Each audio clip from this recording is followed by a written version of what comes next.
Hello everyone, நான் Beni and நம்ம இன்றைக்கி எதை பற்றி பார்க்க போகிறோன்னா இந்தியா அண்ட் மால்தீவ்ஸ். இந்த ரெண்டு கண்ட்ரிக்குள்ளே என்ன ஆச்சு, என்ன ப்ராப்ளம், ஏன் லாஸ்ட் ஒரு 1 வீக்காக பாய்காட் மால்தீவ்ஸ்ன்றது இவ்வளோ ட்ரெண்ட் ஆகிட்டுருக்கு. ஃபேஸ்புக், ட்விட்டர், இன்ஸ்டா எல்லா இடத்துலையுமே இதுதான் ரொம்ப ஒரு பெரிய டாப்பிக்காக போயிட்டுருக்கு. ஸோ என்னாச்சுன்றதை நம்ம இந்த வீடியோவில் பார்க்க போகிறோம். இதனால் இந்தியாவுக்கு எதுவும் செட்பேக் இருக்கா, நம்ம மால்தீவ்ஸை இது பண்ணுறனால, அது ஒரு சின்ன கண்ட்ரி, நிறைய தீவுகள் உள்ள ஒரு கண்ட்ரி, அந்த கண்ட்ரியை நம்ம பாய்காட் பண்ணுறனால நம்மளுக்கு எதுவும் செட்பேக் இருக்கா, அது எல்லாத்தையும் பற்றி தான் நம்ம இந்த வீடியோவில் பார்க்க போகிறோம். So let's get started. மால்தீவ்ஸ்ன்றது ஒரு சின்ன கண்ட்ரி. ஆக்சுவலாக அது ஒரு நிறைய ஐலண்டை சேர்ந்து இருக்கிற ஒரு கண்ட்ரி தான் மால்தீவ்ஸ். இந்த மால்தீவ்ஸ் பார்த்திங்கன்னா ரொம்பவே ஒரு ஸ்ட்ராட்டஜிக்கலான ஒரு இம்பார்ட்டண்ட்டான ஒரு பாயிண்டில் இருக்குது. ஒரு சீ லைனில் ரொம்பவே ஒரு இம்பார்ட்டண்ட்டான ஒரு பிளேஸில் தான் இது இருக்குது. இப்போ இண்டோ வெஸ்டர்னுக்கு நம்ம இது பண்ணணுனாலும் சரி, இல்லை வெஸ்டர்ன் சைட்லேருந்து இந்தியாவுக்கு வர வேண்டிய ஷிப்ஸாக இருக்கட்டும், எல்லாமே இது ஒரு டோல்கேட் மாதிரி. நம்ம இப்போ ரூட்ஸில் ரோட்வேஸில் எப்படி ஒரு டோல் இருக்கோ, அந்த மாதிரி இது ஒரு டோல்கேட் மாதிரி ரொம்ப ஒரு ஸ்ட்ராட்டஜிக்கலி ஒரு இம்பார்ட்டண்ட்டான ஒரு பிளேஸில் இருக்குது. இந்தியாவுக்கு கீழே இருக்குது. மால்தீவ்ஸ்க்கு 1965 தான் ஃப்ரீடம் கிடைக்குது. அது வரைக்கும் அவங்களும் பிரிட்டிஷர்ஸ் கீழே தான் இருக்காங்க. அண்ட் தென் 1965 ஒன்ஸ் அவங்களுக்கு ஃப்ரீடம் கிடைச்சதுக்கப்புறம் 1978 தான் ஃபர்ஸ்ட் டைம் அவங்க ஒரு கவர்மெண்ட் அமைக்கிறாங்க. அப்போ தான் ஒரு ஃபர்ஸ்ட் ஒரு பிரசிடென்ஷியல் எலெக்ஷன் நடந்து அப்துல் கயம் அப்படின்ற ஒருத்தர் பிரசிடென்ட் ஆகுறாரு அவங்க ஊரில். ஓகேவா, அதுக்கப்புறம் அடுத்த 30 வருஷத்துக்கு அவர் தான் அங்கே பிரசிடெண்ட்டாக இருக்கார். ஒரு ஆட்டோக்ராட்டிக் ஸ்டேட்னே சொல்லலாம். ஆட்டோக்ராட்டிக் ஸ்டேட்னா எப்படி எக்ஸ்பிளைன் பண்ணுறதுனா, இப்போது நம்மளுக்கு ரஷ்யாலாம் தெரியும். ரஷ்யாவில் எப்படின்னா புட்டின் தான் நம்மளுக்கு நிலவு தெரிஞ்ச நாட்கள்லேருந்தே புட்டின் தான் இதாக இருக்கார். கரெக்டாக அங்கே எலெக்ஷன் நடந்தாலும் எலெக்ஷன் இருக்கும், ஆனால் எலெக்ஷன் இருந்தாலும் இவங்க தான் வின்னு. ஸோ அடுத்தது வேறு யாரும் இருக்கலாம் முடியாது. அப்போசிஷனு அந்த மாதிரிலாம் இருப்பாங்களா இல்லையான்றது எதுவுமே தெரியாது. என்னதான் இருந்தாலும் இவங்க தான் அடுத்த 5 வருஷத்துக்கும் அதே மாதிரி தான் இவர் அப்துல் கயம்ன்றவர் மால்தீவ்ஸில் 30 வருஷத்துக்கு இவர் தான் பிரசிடெண்ட்டாக இருந்தார். அதாவது 1978 2008 வரைக்கும். இதுக்கு நடுவில் அந்த நாட்டு மக்களுக்கே இவர் அப்துல் கயம்லாம் பிடிக்காம 1988 அங்கே இருக்கிற பெரிய பெரிய பிஸ்னஸ் மேன்ஸ்லாம் இருப்பாங்களே, அவங்க எல்லாரும் சேர்ந்தே இவர் விரட்டி அடிக்கணும் அப்படின்லாம் நிறைய நினச்சிருக்காங்க. அந்த டைம்லலாம் நம்ம இந்தியன் ஆர்மி அண்ட் இந்தியனோட நேவி, அப்போ நம்ம ராஜீவ் காந்தி கீழே இருக்கும்போது நம்ம தான் போயிட்டு இவரை காப்பாற்றி இந்த மாதிரி அங்கே நடந்த அந்த ஒரு பொலிட்டிக்கல் கூ அந்த இதுலேருந்து நம்ம தான் அங்கே அரெஸ்ட் பண்ணி பீப்புளெல்லாம் அரெஸ்ட் பண்ணி யாரெல்லாம் இவருக்கு அகேன்ஸ்டாக இருக்காங்களோ அவங்களாம் அரெஸ்ட் பண்ணி இந்த கவர்மெண்ட்டுக்கு ஹெல்ப் பண்ணி நிறைய விஷயங்கள் நம்ம இந்த மால்தீவ்ஸ் கவர்மெண்ட்டுக்காக நம்ம நிறையா பண்ணியிருக்கோம். ஓகேவா, அதுக்கப்புறம் சில வருடங்களுக்கு அப்புறம் 2003 என்ன ஆகுதுன்னா, முகமது நஷி அப்படின்ற ஒரு ஜேர்னலிஸ்ட் என்ன பண்ணுறாருன்னா, இல்லை நம்மளோட நாடு ஆல்மோஸ்ட் ஒரு டிக்டர்ஷிப் மாதிரி போயிட்டுருக்கு, நம்ம இங்கே இன்னொரு பார்ட்டி நம்ம இது பண்ணணும், ஒரு ப்ராப்பராக ஒரு எலெக்ஷன் நடக்கணும் அப்படின்னு சொல்லிட்டு அவர் அங்கே உள்ளே இருக்கிற மக்கள்கிட்ட இது பண்ணி 2008 அடுத்த ஒரு எலெக்ஷன் வருது. ஓகேவா, அதில் ஒரு ப்ராப்பர் எலெக்ஷனாக ஃபர்ஸ்ட் டைம், அதாவது ஒரு 30 வருஷத்துக்கு அப்புறம் முதல் தடவை ஒரு ப்ராப்பர் எலெக்ஷன் நடக்குது. ஓகேவா, அதில் முகமது நஷீத் வின் பண்ணுறாரு. 2008 முகமது நஷீத் வின் பண்ணுறாரு. அண்ட் தென் அவர் பார்த்தீங்கன்னா ப்ரோ இந்தியா, நம்ம இந்தியாவுக்கு தான் அவர் எல்லாமே சப்போர்ட், இந்தியா தான் ஃபர்ஸ்ட் எங்களுக்கு. ஏன்னா இந்தியா அந்த கண்ட்ரிக்காக நம்ம எவ்வளவோ நம்ம ஹெல்ப் பண்ணியிருக்கோம். அங்கே அந்த கண்ட்ரியில் இருக்கிற டூரிசம் பில்ட் பண்ணுறதுக்காக இருக்கட்டும், அப்புறமேட்டு அவங்களுக்கு ஏதாவது காசு வேணும்னா நம்ம காசு கொடுக்குறதா இருக்கட்டும். அப்புறம் இந்த 2004 சுனாமி வந்துச்சு இல்லையா, சுனாமி வரும்போதெல்லாம் நம்ம இந்தியன் நேவி இங்கேருந்து அங்கே போய் அங்கே இருக்கிற மக்கள் எல்லாருமே பாதுகாத்து, அது இல்லாமல் அவங்களுக்கு அந்த நேரத்தில் ஃபுட்டு, அப்புறம் அவங்களுக்கு ஷெல்டர் அந்த மாதிரி இல்லாத இருந்த நேரத்துலலாம் நம்ம இந்தியன் நேவி, இந்தியன் ஆர்மிலாம் போய் தான் அவங்கள எல்லாருமே டேக் கேர் பண்ணிக்கிட்டோம். ஓகேவா, 2010 ஜிஎம்ஆர்ன்ற ஒரு இந்தியன் கம்பெனிக்கு மால்தீவ்ஸில் ஏர்போர்ட் பில்ட் பண்ணுறதுக்கான லைசன்ஸ் கிடைக்குது. ஓகேவா, இந்த லைசன்ஸ் கிடச்சதுக்கப்புறம் ஜிஎம்ஆர் கம்பெனி அவங்க மால்தீவ்ஸில் அவங்க ஏர்போர்ட் கட்டுறதுக்கான வேலையில் அந்த மாதிரி இதெல்லாம் அவங்க ஸ்டார்ட் பண்ணுறாங்க. ஸ்டார்ட் பண்ணிவிட்டு இந்த வேலைலாம் போயிட்டு இருக்கும்போது என்ன ஆகுதுன்னா, 2012 முகமது நஷீத் அவரோட பிரசிடென்ஷியல் டேர்ம் முடியறதுக்கு முன்னாடியே அவர் ஆஃபீஸ்லேருந்து ரிசைன் ஆகுறாரு. ஓகேவா, ஒரு 1 இயருக்கு முன்னாடி ஆஃபீஸ்லேருந்து ரிசைன் ஆன உடனே அவரோட பார்ட்டிலேருந்து வஹீத் அப்படின்ற ஒருத்தர் இப்போ பிரசிடென்ட் ஆகுறாரு. ஓகேவா, அவர் ரிசைன் ஆனதுனால அடுத்தது வஹீதுன்றவர் பிரசிடென்ட் ஆகிறார். ஏன்னா 2013 தான் next election, 2008 to 2013 5 years once தான் அங்கேயுமே எலெக்ஷன்.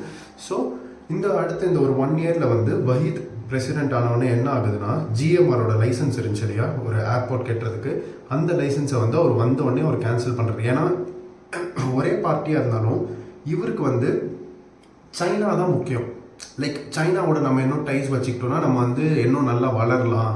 நம்ம வந்து சைனா ஏன்னா இந்தியாவோட ஒரு பெரிய கண்ட்ரி, அவங்க வந்து இன்ஃப்ராஸ்ட்ரக்சர் எல்லாத்துலேயும். ஸோ அதனால் வந்து மால்தீவ்ஸ்க்கு சைனா கூட லிங்க் வச்சுக்கிறது தான் நல்லது, அவங்களோட வந்து ஒரு ஃப்ரெண்ட்ஷிப் வச்சுக்கிறது தான் நல்லதுன்னு சொல்லிட்டு அவர் என்ன பண்ணார்னா இந்தியன் கம்பெனிக்கு ஜிஎம்ஆருக்கு இருந்த லைசன்ஸை கேன்சல் பண்ணார். அதுக்கப்புறம் அது வந்து ஒரு பெரிய கேஸாக வந்து போட்டு ஜிஎம்ஆர் அண்ட் மால்தீவ்ஸ் இதெல்லாம் ஒரு பெரிய கேஸெல்லாம் போய் ரீசெண்டாக தான் வந்து அந்த கேஸ்லாம் செட்டில் ஆச்சு. நான் அதை பற்றி ஒரு தனி வீடியோவில் நான் போடுறேன், நான் உங்களுக்கு அது டீட்டெயிலாக எக்ஸ்பிளைன் பண்ணி. ஸோ அதுக்கப்புறம் 2013 ஒரு எலெக்ஷன் நடக்குது, ஓகேவா? அடுத்த பிரசிடென்ஷியல் எலெக்ஷன் நடக்குது. அந்த டைம் பார்த்தீங்கன்னா யார் அப்போ பிரசிடெண்ட்டாக வின் பண்ணுறாருன்னு பார்த்தீங்கன்னா அப்துல்லா ஹெய்யம்ன்றவர் வந்து என்னென்னா ஃபுல்லாக ப்ரோ சைனா. அவரோட கோலே என்னென்னா இந்தியன் வந்து வேணாம், எங்களுக்கு இந்தியன் கவர்மெண்ட் வேணாம், எங்களுக்கு வந்து ஃபுல் அண்ட் ஃபுல் டைஸ் வந்து சைனாவோட தான் வேணும் அப்படின்னு சொல்லிட்டு அவங்களும் வந்து ஃபுல் ப்ரோ சைனா, ஓகேவா? 2013 2018 வரைக்கும் பார்த்தீங்கன்னா இந்த 5 வருஷம் வந்து ஃபுல்லாக வந்து அவங்க வந்து ப்ரோ சைனாவாக போயிட்டாங்க. சைனாஸோட நிறையா இது அப்படி இப்படின்னு சொல்லிட்டு அவங்களோட நிறைய அக்ரிமெண்ட்ஸாக இருக்கட்டும், அப்புறம் அந்த இதுலேயே வந்து ஐலேண்ட் டு ஐலேண்ட் வந்து பிரிட்ஜு கட்டுறதா இருக்கட்டும், அந்த மாதிரி நிறைய ப்ராஜெக்ட்ஸ் வந்து அவங்க பண்ண ஆரம்பிச்சிட்டாங்க, ஓகேவா? அடுத்த 5 வருஷத்துக்கு அப்புறம் அடுத்த எலெக்ஷன் நடக்குது 2018. அந்த டைமில் யார் வந்து பிரசிடென்ஷியல் எலெக்ஷன் வின் பண்ணுறான்னு பார்த்தீங்கன்னா அவர் வந்து ஒரு ப்ரோ இந்தியா, அவர் வந்து முகமது சாலே அப்படின்றவர் தான் வந்து 2018 வந்து பிரசிடென்ஷியல் எலெக்ஷன் வின் பண்ணுறாரு, ஓகேவா? நீங்கள் இதில் பார்த்தீங்கனாலே தெரியும், ஒரு கும்பல் வந்து சைனா வேணுன்றாங்க, இன்னொரு கும்பல் வந்து இந்தியா வேணுன்றாங்க. ஸோ அந்த மாதிரி தான் அவங்களுக்குள்ளே எலெக்ஷன் நடக்கும்போது என்னன்னா ஒரு கும்பல் வந்து சைனா அவுட்டு, ஒரு கும்பல் வந்து இந்தியா அவுட்டு அப்படின்னு சொல்லிட்டு தான் வந்து இது பண்ணிட்டு வந்து இருக்காங்க, ஓகேவா? ஸோ 2018 முகமது சாலே அப்படின்றவர் பிரசிடென்ட் ஆகுறாரு. அதே அவர் வந்து மறுபடியும் இந்தியாவோட, ஸோ அவர் பிரசிடென்ட் ஆனதுக்கப்புறம் இந்தியாவோட தான் அவருக்கு வந்து டைஸ் வேணும்னு சொல்லிட்டு டைஸ்லாம் வச்சுக்கிறோம். அந்த டைமில் தான் பார்த்தீங்கன்னா கோவிட்லாம் வந்துச்சு கரெக்டாக 2020. அப்போ வந்து அவங்க ரொம்ப கஷ்டப்பட்டாங்க, மால்தீவ்ஸ் ரொம்ப கஷ்டப்படும் போது இங்கே இந்தியாவிலேருந்து தான் நம்ம வந்து வேக்சின்ஸ், லைக் அங்கே இருக்கிற எல்லா மக்களுக்கும் நம்ம ஃப்ரீயாக வேக்சின்ஸ் கொடுத்தோம். அப்புறம் அவங்களுக்கு குடிக்கிற தண்ணி இல்லாமல் நடுவில் ரொம்ப கஷ்டப்பட்டாங்க. இங்கேருந்து நம்ம தண்ணிலாம் கொடுத்தோம், அவங்க குடிக்கிற தண்ணி யோசிச்சு பாருங்கள். சாதாரண அத்தியாவசிய தேவைகள் எல்லாமே நம்ம இந்தியாவிலேருந்து தான் வந்து அவங்களுக்கு நம்ம நிறைய ஹெல்ப் பண்ணியிருந்தோம். இந்தியா வந்து இவ்வளோ நல்லது பண்ணியுமே ஏன் இந்த ரீசெண்ட் பிரசிடென்ஷியல் எலெக்ஷனில் அங்கே இருக்கிற மக்கள் எல்லாருமே வந்து இந்தியா அவுட்டுன்ற கேம்பெயினுக்கு வந்து ஓட் பண்ணாங்க தெரியுமா, இந்த முகமது முய்ஸுன்றவர்களுக்கு? ஏன்னா ரீசெண்டாக நம்ம எல்லாருக்குமே தெரியும், ஒரு 1 இயர் முன்னாடி, ஒரு 1.5 இயர்ஸ் முன்னாடி கர்நாடகாவில் ஹிஜாப் பிரச்சனைலாம் நிறைய வந்துச்சு, கரெக்டாக? ஹிஜாப் போட்டு போனதுனால வந்து ஸ்கூலுக்குள்ளே விடலை. அண்ட் தென் வந்து அங்கே உள்ளே இருக்கிற அந்த ஸ்டேட் கவர்மெண்ட்டுக்கும் அப்புறம் இந்த முஸ்லீம் ஸ்கூலில் நிறைய பிரச்சனைகள்லாம் வந்துச்சு, கரெக்டாக? அதை வந்து இந்த கரண்ட் முகமது முய்ஸு இவங்க கவர்மெண்ட் இருக்குல்ல, இவங்க என்ன பண்ணாங்கன்னா, இங்கே பாருங்கள், இந்தியா வந்து முஸ்லீம்க்கு வந்து அகெயின்ஸ்டாக இருக்காங்க, முஸ்லீம்க்கு வந்து அங்கே ஒரு சப்போர்ட்டும் இல்லை, அங்கே ஒரு நியாயமும் கிடைக்காது. மால்தீவ்ஸ்ன்றது வந்து ஒரு முஸ்லீம் கண்ட்ரி, அங்கே மெஜாரிட்டி ஆஃப் த மக்கள் வந்து முஸ்லீம், ஓகேவா? ஒரு முஸ்லீம் கண்ட்ரி. ஸோ அவங்க எல்லாருமே வந்து எல்லாருக்குமே தெரியும், லைக் ஒரு முஸ்லீம் கண்ட்ரிஸ்னால் ஸோ அவங்களுக்கு தான் வந்து அவங்க சப்போர்ட் பண்ணுவாங்க. அது வந்து நேச்சர், அதெல்லாம் நம்ம எந்த இதுவும் சொல்ல முடியாது. ஸோ அவங்க என்ன பண்ண ஆரம்பிச்சிட்டாங்கன்னா, இங்கே பாருங்கள், இந்தியாவில் வந்து இந்த மாதிரிலாம் முஸ்லீம்க்கு அகேன்ஸ்டாக பண்ணுறாங்க, ஹிஜாப் போட்டு போனால் ஸ்கூலுக்குள்ளே விட மாட்டாங்களா, இது என்ன நியாயம்? அப்போ வந்து இந்தியா வந்து நம்மளெல்லாம் வந்து ஒரு இதாகவே மதிக்கிறா அப்படி இப்படின்னு சொல்லி தேவையில்லாத இதெல்லாம் வந்து மக்கள் மனசில் வந்து தூண்டி விட்டுருக்காங்க. ஆனால் நம்மளோட கிரவுண்ட் ரியாலிட்டி நமக்கு தான் தெரியும். நம்ம வந்து யாரும் வந்து ரிலீஜனை பார்த்து, இந்த ஒரு நாடு தான் நம்ம எல்லாருக்குமே தெரியும், யாருமே ரிலீஜனை பார்த்தெல்லாம் வந்து பழகுனது அப்படிலாம் கிடையாது. ஒரு ஃப்ரெண்ட்ஸ் கேங் இருந்தாலே வந்து ஒருத்தர் கிறிஸ்டின் இருப்பான், ஒருத்தர் இந்து இருப்பான், ஒருத்தர் முஸ்லீம் இருப்பான், எல்லாம் இப்படி தான், கரெக்டாக? எல்லாருமே எல்லார் வீட்டுக்கும் போவோம், சாப்பிடுவோம் எல்லாமே. பட் ஆனால் அங்கே இருக்க கிரவுண்ட் ரியாலிட்டி இங்கே என்னன்றது அங்கே இருக்க மக்களுக்கு தெரியாது, கரெக்டாக? அங்கே இருக்கிற ஒரு நியூஸ் சொல்கிறதாகவும் இருக்கட்டும், இல்லை அதுதான் வந்து அவங்களுக்கு தெரிய வரும். ஸோ முகமது முய்ஸு அவங்களோட கேம்பெயின் எல்லாமே வந்து தேவையில்லாத இந்தியா மேலே நிறைய ஏற்றடை வந்து அந்த மக்களுக்குள்ளே விதைக்கும் போது என்னாச்சுன்னா, அந்த மக்களுக்கு ஓகே இந்தியா வந்து அப்போ வந்து முஸ்லீம்க்கு ரொம்ப அகெயின்ஸ்டு அப்படின்னு சொல்லிட்டு இந்தியா அவுட்டுன்ற கேம்பெயினை வந்து அவங்களும் சப்போர்ட் பண்ண ஆரம்பித்தாங்க. அதனால தான் இப்போது முகமது முய்ஸோட கவர்மெண்ட் வந்து இங்கே வந்து பிரசிடென்ஷியல் எலெக்ஷனில் வின் பண்ணி இப்போ முகமது முய்ஸு வந்து பிரசிடெண்ட்டாக இருக்கார். முகமது முய்ஸுவும் அவர் என்ன சொல்கிறாருன்னா வந்து, நான் ஜெயித்த உடனே இந்தியாவோட நேவி, அப்புறம் இந்தியாவோட டிஃபென்ஸ் பர்சனல்ஸ் இங்கே இருக்கிற எல்லாரையுமே நான் வந்து வெளியேற்றுவேன் அப்படின்னு சொல்லி அவர் சொல்கிறார். ஸோ ஒன்ஸ் அவர் உள்ளே வந்ததுக்கப்புறமும் அதை தான் அவர் பண்ணுறாரு. இந்தியன் கவர்மெண்ட் எல்லாத்தையும் வெளில போங்க, நீங்கள் இனிமேல் எங்களுக்கு இங்கே வேண்டாம். இப்போ கூட ரீசெண்டாக கூட மார்ச் 15 இந்தியாவோட எல்லா கப்பலும் எல்லா பொருட்களும் எடுத்துகிட்டு நீங்கள் வெளில போயிருங்கன்னு சொல்லி ஒரு டெட்லைன் வந்து கொடுத்துருக்காங்க. மார்ச் 15 நீங்கள் போயிடணும் அப்படின்னு சொல்லிட்டு. ஸோ அவர் உள்ளே வந்ததுக்கப்புறம் அவர் இதெல்லாம் வந்து பண்ண ஆரம்பிக்கிறார், ஓகேவா? இந்தியா வந்து வெளில அனுப்புகிறாரு. ஏன்னா அவர் சொல்லி வின் பண்ணதுமே அதுதான், வெளில அனுப்பிச்சிட்டு சைனா வந்து ஃபுல்லாக உள்ளே எடுத்துகிட்டு வரணும்னு சொல்லிட்டு. ஏன்னா வந்து பார்த்தீங்கன்னா யூஸ்வலி மால்தீவ்ஸில் ஒரு பிரசிடென்ஷியல் எலெக்ஷன் நடந்து முடிஞ்ச உடனே அந்த பிரசிடென்ட் வந்து என்ன பண்ணுவாங்கன்னா ஃபர்ஸ்ட் ஒரு கண்ட்ரி விசிட் பண்ணுறது இந்தியாவை தான் விசிட் பண்ணுவாங்க, ஓகேவா, ஃபர்ஸ்ட் டைம். ஆனால் இந்த தடவை எலெக்ஷன் முடிஞ்சோடனே முகமது முய்ஸு டர்க்கிக்கு போயிருக்காரு. டர்க்கிக்கு வந்து இந்தியாவை பிடிக்காது. டர்க்கி வந்து ப்ரோ பாகிஸ்தான், அவங்களுக்கு வந்து பாகிஸ்தான் தான் இந்த காஷ்மீருக்கும் இந்தியாவுக்கும் நடக்கிற பிரச்சனை இருக்குல்ல, ஸோ டர்க்கி வந்து பாகிஸ்தானுக்கு தான் சப்போர்ட் பண்ணுவாங்க. ஸோ டர்க்கி போயிட்டு டர்க்கியில் இருந்துட்டு அங்கேருந்து இப்போ சைனாக்கு போயிருக்காரு. சைனாவில் போய் இப்போ சைனாவில் ஷி ஜின்பிங்கோட மீட் பண்ணி இப்போ ரீசெண்டாக கூட நேற்று நியூஸ்லாம் பார்த்தீங்கன்னா வந்து லைக் ஒரு 20 அக்ரிமெண்ட் ஏதோ வந்து போட்டிருக்காங்க. இப்போது இதுக்கிடையில் நம்ம பிரைம் மினிஸ்டர் மோடி இருக்கார் இல்லையா, அவர் வந்து லக்ஷதீப் போயிருந்தார், ஓகேவா. ஒரு 10 days முன்னாடி லக்ஷதீப் போயிட்டு அங்கே வந்து அவர் ஃபோட்டோலாம் எடுத்து அவர் ட்விட்டர்லலாம் வந்து போட்டிருந்தார். இந்த மாதிரி வந்து நம்ம நாட்டிலே வந்து நிறையா பிளேசஸ்லாம் இருக்குது, இதெல்லாமும் நம்ம மக்கள் வந்து நிறைய பேர் விசிட் பண்ணணும் அப்படின்னு சொல்லிட்டுலாம் வந்து அதை பற்றி போட்டிருந்தார். நம்ம பிரைம் மினிஸ்டர் வந்து நம்ம நாடை பற்றி ப்ரொமோட் பண்ணுறது எந்த தப்பும் இல்லை, கரெக்டாக. நம்மளோட இந்தியா பற்றி நம்ம தான் பேசணும், ஏன்னா பக்கத்து வீட்டிலேருந்து யாரும் வந்து பேச மாட்டாங்க, நம்ம தான் பேசணும். ஸோ நம்ம வந்து அதை பற்றி பேசி நம்ம பிரைம் மினிஸ்டர் வந்து போட்டிருந்த அந்த ஒரு போஸ்ட் வந்து என்ன இருக்குன்னா, மால்தீவ்ஸில் இருக்கிற சில கரெக்டாக இருக்கிற எம்பிஸ்லாம் இருக்காங்களே, இந்த ஒரு ரூலிங் பார்ட்டியில் இருக்கிறவங்க, அவங்கள எல்லாருக்குமே வந்து இது வந்து ட்ரிகர் பண்ணிவிட்டு அவங்க சொன்ன சில கமெண்ட்ஸ்லாம் வந்து இந்தியா பற்றி சொன்னது பார்த்திங்கன்னா சீரியஸாக வந்து அன்அக்செப்டபிள். லைக் அவங்க சொன்னது என்னென்னா, நம்ம பிரைம் மினிஸ்டரை பார்த்து ஒரு க்ளவுன் அப்படின்லாம் சொல்லியிருக்காங்க. நம்ம எல்லாருக்குமே தெரியும் மோடிஜின்றது வந்து லைக் உலக லெவலில் வந்து இப்போ ரொம்ப ஒரு இன்ஃப்ளூயன்ஷியல் லீடராக இருக்கார், கரெக்டாக. லைக் நம்ம 10 வருஷத்துக்கு முன்னாடி உலகம் இந்தியாவை பார்த்ததுன்றது வேற, இப்போ அது இல்லாமல் 10 வருஷத்துக்கு அப்புறம் இப்போன்றது இந்தியா ரொம்பவே ஒரு மெயினான ஒரு இடத்துல இருக்குது. எந்த இம்பார்ட்டன்ட் டிசிஷன்னாலுமே இந்தியாவை வந்து யாருமே வந்து கட் அவுட் பண்ணுறது கிடையாது. ஸோ அந்த அளவுக்கு வந்து இந்தியாவை கொண்டு வந்தது தான் நம்மளோட இப்போ கரண்ட் பிரைம் மினிஸ்டர் மோடி வந்து கொண்டு வந்திருக்காரு. அது வந்து நம்ம ஒத்துக்கிட்டு தான் ஆகணும், கரெக்டாக. ஸோ அவ்வளோ ஒரு பவர்ஃபுல்லான ஒரு பிரைம் மினிஸ்டரை க்ளவுன் அப்படின்னாங்க. அது மட்டும் இல்லாமல் இந்தியன் மக்கள் எல்லாருமே வந்து நாத்தம் பிடிச்சவங்களாம். லைக் வந்து நம்ம ஒரு ரூமுக்கு போகிறோன்னு வைங்களேன், அந்த ரூம்லேருந்து நம்ம வெளில எடுத்து வெக்கேட் பண்ணி போனால் அந்த ரூம் ஃபுல்லாக அதோட நாத்தம் பிடிச்சிக்கிட்டே இருக்குமா, அந்த ஸ்மெல்லு வந்து அந்த ரூம் விட்டு போகவே போகாதம்மா. ஏன்னா நம்ம இந்தியன்ஸ் எல்லோரும் நாத்தம் பிடிச்சவங்களாம். அது மட்டும் இல்லாமல் நம்மளுக்கு ஒரு பாத்ரூம் வசதி கூட கிடையாது நம்ம ஊரில். அவங்க சொல்கிறாங்க நம்ம ஊரில் வந்து ஒரு பாத்ரூம் வசதி கூட கிடையாது, ரோட்டில் தான் எல்லோரும் பாத்ரூம் போவாங்க, அது இதுன்னு சொல்லிட்டு இந்தியா பற்றி ரொம்ப கேவலமான கமெண்ட்ஸ். ஆக்சுவலாக மால்தீவ்ஸ்க்கு வந்து அவங்க இவ்வளோ வந்ததுக்கான காரணமே நம்ம தான். நம்ம ஒன்று கூட தண்ணி கூட குடிக்க இல்லாமல் இருந்தாங்க, நம்ம கொடுக்கலாம் இவ்வளோ கூட வந்திருக்க மாட்டாங்க, கரெக்டாக. ஸோ பட் ஆனால் அவங்க பேசுகிறதெல்லாம் பார்த்தீங்கன்னா ரொம்பவே ஒரு யூஸ் பண்ணக்கூடாத வார்த்தைகள் நிறைய வந்து அவங்க வந்து யூஸ் பண்ணிட்டாங்க. ஸோ இது என்ன பண்ணுச்சுன்னா, நம்ம இந்தியாவில் இருக்கிற நிறைய பேர் வந்து ட்ரிகர் பண்ணிடுச்சு. என்னையும் தான் ட்ரிகர் பண்ணிச்சு. நீங்கள் வந்து எப்படி அதை பேசலாம், லைக் ஒரு இந்தியன்ஸாக வந்து நம்மளோட பிளட் எல்லாமே இதாக தான் செய்யும், கரெக்டாக. ஸோ பாய்காட் மால்தீவ்ஸ்ன்னு சொல்லிட்டு லைக் நிறைய ஈஸ்ட் மை ட்ரிப்புன்னு ஒரு புக்கிங் கம்பெனி போல். ஸோ அந்த கம்பெனிலாம் என்ன பண்ணிட்டாங்கன்னா மால்தீவ்ஸ்க்கு வந்து புக்கிங்ஸே ஸ்டாப் பண்ணிட்டாங்க. இந்த மாதிரி வந்து இனிமேல் வந்து இந்த ஆப்பில் ஈஸ்ட் மை ட்ரிப்பில் இருந்து மால்தீவ்ஸ்க்கு வந்து எந்த புக்கிங்ஸும் பண்ண முடியாது, ஹோட்டல்ஸாக இருக்கட்டும் ஃப்ளைட்ஸாக இருக்கட்டும் எதுவும் புக் பண்ண முடியாதுன்னு சொல்லிட்டு அவங்க அதை பிளாக் பண்ணிட்டாங்க. அது மட்டும் இல்லாமல் நிறைய செலிப்ரிட்டிஸ்லாம் இருக்கட்டும் அவங்க எல்லாருமே வந்து உடனே லக்ஷதீப் வந்து ப்ரொமோட் பண்ண ஆரம்பித்தாங்க. இன்சிடென்ட்லாம் நடந்த சில மணி நேரத்தில் அந்த 3 MPஸையும் கூப்பிட்டு அவங்க வந்து சஸ்பெண்ட் பண்ணிட்டாங்க. நம்மளும் வந்து நம்ம இந்தியா ஹை கமிஷன் வந்து மால்தீவ்ஸோட ஹெட் இருப்பாங்களே டெல்லியில், அவங்களையும் கூப்பிட்டு நம்ம வந்து பேசிட்டோம், என்ன இது அது இதெல்லாம் சொல்லி வாக்குவாதத்தெலாம் போய் அதெல்லாம் உடனே முடிஞ்சிருச்சு, ஓகேவா.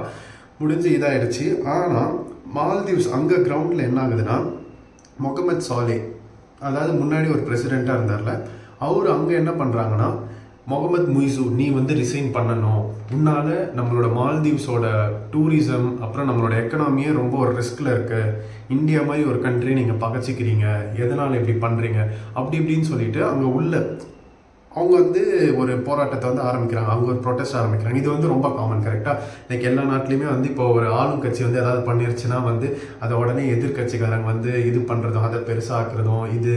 ஸோ இந்த நார்மல் சண்டை. ஸோ இதெல்லாம் வந்து அங்கே கிரவுண்டில் வந்து போயிட்டுருக்கு, ஓகேவா. ஆனால் இப்போது நம்ம பாய்காட் மால்தீவ்ஸ்ன்றதுனால நம்மளுக்கும் சில நெகட்டிவ்ஸ்லாம் இருக்குது. லைக் மேபி வந்து அவங்களுக்கு அந்த எக்கனாமி வைஸில் வந்து நம்மக்கிட்ட இருந்து அவங்களுக்கு எந்த காசும் போகாதுன்னு பார்த்தாலுமே, நம்மளுக்கு வந்து ஃப்யூச்சரில் ஒரு ஸ்ட்ராட்டஜிக்கலாக ஒரு மிலிட்ரி வைஸில் பார்த்திங்கன்னா நம்ம மால்தீவ்ஸோடு வந்து இந்த மாதிரி வந்து ஒரு நல்ல ரிலேஷன்ஷிப்பில் இல்லாதது வந்து நம்ம இந்தியாவுக்கு வந்து ஒரு பெரிய செட்பேக் இருக்குது. ஏன்னால் நான் சொன்ன மாதிரி தான் மால்தீவ்ஸ்ன்றது வந்து ரொம்பவே ஒரு ஸ்ட்ராட்டஜிக்கலான ஒரு இம்பார்ட்டண்ட்டான ஒரு பாயிண்டில் இருக்குது. ஓகேவா, ஆல்மோஸ்ட் லைக் ஒரு சோக் பாயிண்ட்டுன்னு சொல்லலாம். அந்த இடத்துல வந்து நம்மளோட நேவி பேசஸ்லாம் அங்கே இருக்குன்னு வைங்களேன். நம்மளால் அங்கே இருந்து இந்தியன் ஓஷனில் லைக் எல்லா சீ ரூட்ஸுமே நம்மளால் கண்ட்ரோல் பண்ண முடியும். லைக் ஆல் இம்பார்ட்டன்ட் சீ ரூட்ஸ், இந்த இந்தியன் ஓஷனில் போகிற ஆல் இம்பார்ட்டன்ட் சீ ரூட்ஸை வந்து நம்ம எல்லாருமே வந்து கண்ட்ரோல் பண்ண முடியும் ஈஸியாக. ஸோ அதுதான் மெயின் ரீசன் சைனாவும் வந்து அந்த இடத்த பிடிக்கணும்னு நினைக்கிறது. நம்ம எல்லாருக்குமே தெரியும் China is a very ambitious country. அவங்க வந்து ஒரு நாடு மேலே வந்து ஒரு இன்ட்ரெஸ்ட் வைக்கிறாங்கன்னா அது வந்து சும்மா இருக்காது. ஒரு நாடு வந்து எந்த நாட்டு மேலே அவங்க இன்ட்ரெஸ்ட் வச்சாலுமே வந்து அதனால அவங்களுக்கு என்ன பலன் வரும்ன்றதை பார்த்து தான் அவங்க வைப்பாங்க. கரெக்டாக அதனால தான் வந்து எல்லா கண்ட்ரிக்கும் அவங்க வந்து ஒரு கண்ட்ரியால் பே பண்ண முடியாத அளவுக்கு சைனா வந்து கடனை கொடுப்பாங்க. கடனை கொடுத்துட்டு பொறுமையாக வந்து சரி ஓகே நீங்கள் கடன்லாம் திருப்பி தர தேவை, அது பதில் நான் இந்த இடத்த நான் லீஸுக்கு எடுத்துக்கிறேன் அப்படின்னு சொல்லிட்டு எல்லா இடத்தையும் வந்து வாங்கிட்டு இருப்பாங்க. கரெக்டாக இப்போது சைனா வந்து நம்ம எல்லாருக்குமே தெரியும் ஆல்ரெடி வந்து ஸ்ரீலங்காவில் வந்து அவங்க நிறைய கடனை கொடுத்து ஸ்ரீலங்காவில் நிறைய இடத்துல அவங்களோட நேவியெல்லாம் இறக்கிட்டாங்க. அண்ட் தென் அங்கே சைனீஸோட நேவியுமே அங்கே சில இடத்துலலாம் இருக்குது. கரெக்டாக அண்ட் தென் இப்போது மால்தீவ்ஸ்லையுமே வந்து நெக்ஸ்ட்டு வந்து அதுதான் அவங்க பிளான் பண்ணுறாங்க. அவங்களோட நேவி ஃபோர்ஸஸ் எல்லாத்தையுமே வந்து மால்தீவ்ஸில் வந்து டிப்ளாய் பண்ணணும். இப்போது இது வந்து இந்தியாவுக்கு பார்த்திங்கன்னா ரொம்பவே ஒரு நெகட்டிவான ஒரு இது. ஏன்னா நம்மளோட நெய்பர் யார், மால்தீவ்ஸ். ஓகேவா, அண்ட் தென் இன்னொரு நெய்பர் ஸ்ரீலங்கா. ரெண்டு நெய்பரின் கண்ட்ரீஸுமே வந்து சைனா வந்து இப்போ பிடிச்சிட்டாங்கன்னா நாளைக்கு ஒரு போர் வருதுன்னு வைங்களேன், அவங்கனால சைனாவால் நம்மளை வந்து ஈஸியாக அட்டாக் பண்ண முடியும். கீழே இந்த சைட்லேருந்து, அதாவது நம்ம வெஸ்டர்ன் சைட்லேருந்து சவுத் வெஸ்ட் சைட்லேருந்து மாலதீவ்ஸ் வச்சு அடிப்பாங்க. அண்ட் தென் வந்து சவுத் ஈஸ்டர்ன் லைக் கீழே இதை வச்சு வந்து ஸ்ரீலங்காவிலேருந்தும் அட்டாக் பண்ணுவாங்க. அண்ட் தென் நார்த் சைட்லேருந்துமே வந்து அவங்களோட இதே அதுதான். அப்புறம் வெஸ்டர்ன் சைடில் பார்த்தீங்கன்னா பாகிஸ்தானை வச்சு, அப்புறம் பங்களாதேஷ்க்கும் இந்தியாவுக்குமே இப்போ அவ்வளோவா லைக் ரிலேஷன்ஸ் நல்லா இல்லை. ஸோ அந்த சைட்லேருந்துமே நம்மளை அடிக்கிறதுக்கான வாய்ப்புகளுமே நிறையா இருக்குது. ஓகேவா, ஸோ இந்த மாதிரி நம்ம இந்தியாவை 4 பக்கமும் சைனா வந்து சுற்று போட பார்க்குறாங்க.